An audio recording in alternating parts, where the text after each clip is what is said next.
Ililiko ko lang po ng konti, no? Kasi pinag-uusapan natin dito yung posibleng kaso. Ito po si Senator Bato de la Rosa, medyo matagal-tagal na pong nawawala. Ano po bang balita nyo? Wala eh. Wala akong kabali-balita eh. Hindi nagte-text sa akin. The last time siguro na nag-text kami was September. September, tagal na po. Yeah, when I took over, September 8, after a few, nagkikita-kita kami paminsan-minsan. And then, towards the end of September, nagkaka-text pa kami. October ba nang hindi siya nag-umpisang Magpakita. anong break? After the break, during the break, from October 5 ba yun? O 6? Up to the present, hindi na kami nagkakontak. Okay. Yung ganyan po, no? Hanggang kailan po siya pwedeng hindi magpakita? Nasa sa kanya yun eh. Nasa sa kanya yun. Wala sa rules namin na pag umabsent ka, meron kaming gagawin sa'yo. Wala eh. Hindi siya pwedeng Baka siguro, ma-suspend? pwede natin pag-aralan. Pwedeng mag-take up kami ng resolution to that effect and then later on amend the rules of the Senate. Ibig sabihin, base po sa rules ngayon, pwedeng si Bato hindi na pumasok until matapos yung term niya. Pero hindi siya matatanggal. Technically. Technically, based on the rules, ganun. Unless somebody comes up in the Senate or somebody files an ethics complaint. If somebody files an ethics complaint, then we have to take it up in the Committee on Ethics. Kasi ngayon yung isip ko, no? Paano po? That goes for any member of the Senate and not only for Senator De La Rosa. Opo. Kasi medyo iba yung kanyang situation, no? Kasi 'di ba, meron naman laging attendance po sa Senado. And I think lagi kayong perfect attendance, no? Tama? Sa pagkakatanda ko. Okay. Awa ng Pero Diyos. Ngayon. pero may mga kasama kayo dyan, minsan nawawala, di ba? Pero pinag-uusapan dyan kung valid ba. Baka naman meron inattenda ng mga function sa labas ng bansa, no? Pero kung ganito, ano ba yung acceptable reason for a prolonged absence? Sa kanya kasi, may balita na meron daw arrest warrant. Pero sinasabi ng mga agencies ng gobyerno, wala naman kaming Wala ganun. naman daw. Opo. Oo, mahirap. Mahirap napakahirap ng sitwasyon ko dyan.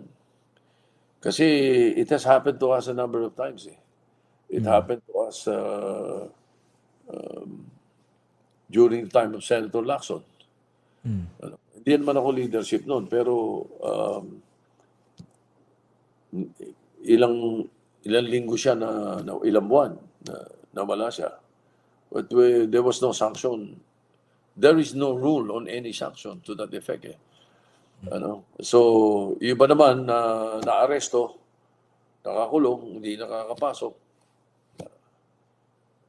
Hindi naman wala rin kami magagawa tungkol doon. Na hindi Pero medyo iba yata, kunwari yung in the case of then Senator Leila de Lima, I remember she was very much willing to conduct committee hearings, di ba? Even from the detention, hindi po ba? si Senator Trillanes din. They were willing eh. Gusto nila mangyari. Pero ang ginawa ko naman, hinayaan ko mag-function yung mga opisina nila eh. Pero hindi sila pinayagan ng korte, if I recall it right. If I recall it right. Nung sinabi namin na, tanongin yung korte, hindi siya under our jurisdiction eh. Di ba? Tama? Hindi siya under jurisdiction namin during that time eh. Both si Senator De Lima and Senator Trillanes. Parang minsan yata tumawag ng hearing or meeting si Senator Trillanes eh. Naka-attend pa yata ako noon eh. Pero pinayagan siya nung korte. That's how I recall it. Ilang taon nakakaraan dyan. So, pero ibig sabihin, si Bato po, tuloy pa rin yung opisina niya, yung budget ng office, pati sweldo niya. Lahat-lahat po yun. Tumutuloy. At yung mga tao niya, sasabit naman. So dapat may mag-file. Pero pwede rin po ba yan? Linawin ko lang, no? Motu proprio. Pwedeng gawin ng Senado. Pwedeng gawin ng isa sa amin. Nasilipin. Teka, hindi na nagpapakita si Bato. Miss na namin. Oo. Pero siyempre, alam mo naman din sa amin, alam namin yung sitwasyon na kapag nagturo ko ng daliri mo, yung tatlong daliri nakaturo sa'yo. Bakit naman? Wala namang arrest warrant di umano sa iba, sa kanya lang eh. Hindi ka. Hindi Meron ba umano, sa iba? hindi umano yung arrest warrant eh. Hindi ba? Parang wala naman yatang nasasabit sa ICC. Bukod siguro kay Bongo, no? Pero sa iba, parang wala naman, hindi po ba? Wala naman. Mukhang wala namang babalik na daliri sa iba. Hindi, ibig sabihin yung pag-a-absent. Ah, Ibig ko sabihin, baka mamaya pag-a-absent, absent ako ganyanin nyo rin ako. Di ba? parang hindi naman. Wala pa naman yata ako nalalaman na ganyang katagal mag-absent, hindi po ba?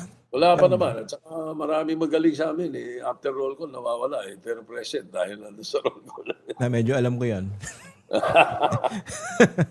Ayun, Galawang ano lang eh, no? yan, Dito. yung araw pa yan, kahit panahon pa nila Quezon, panahon pa Style nila, eh, no? panahon pa nila, ng mga lolo ko, panahon pa ng nila Senator Salonga, meron ng mga ganun talaga. Basta Pa-attendance. andun ka eh. Ngayon, pag nawala ka, present ka dahil andun ka sa roll call. Ang danger lang doon, nasa roll call ka, tinawag ka, andun ang pangalan mo, umalis ka. Tapos may botohan. At kulang ang boto, pa-aresto kita. Pare-aresto ka. Ginawa ko na yan eh.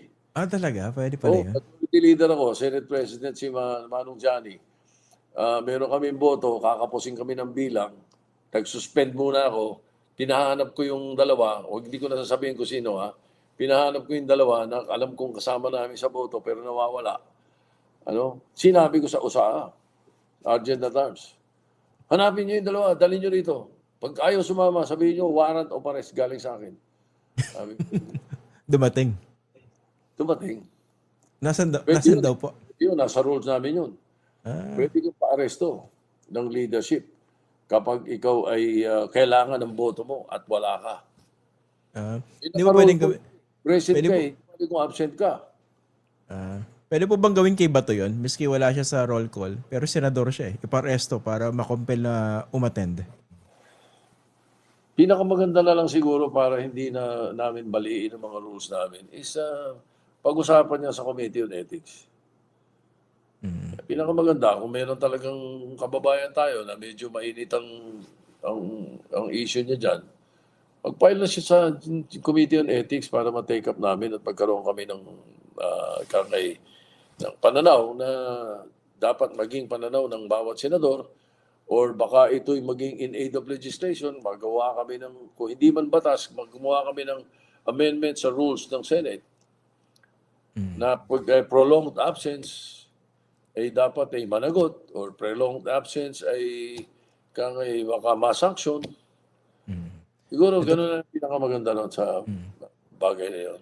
Sige po. Lipat na tayo sa ibang issue po. No? Although I think nung huli ko nakausap si former Senator Trillanes, sabi niya, nasa plano niya mag-file ng ethics complaint. Pag tumagal pa. Hanggang hanggang June or July. Pinapahinog lang niya.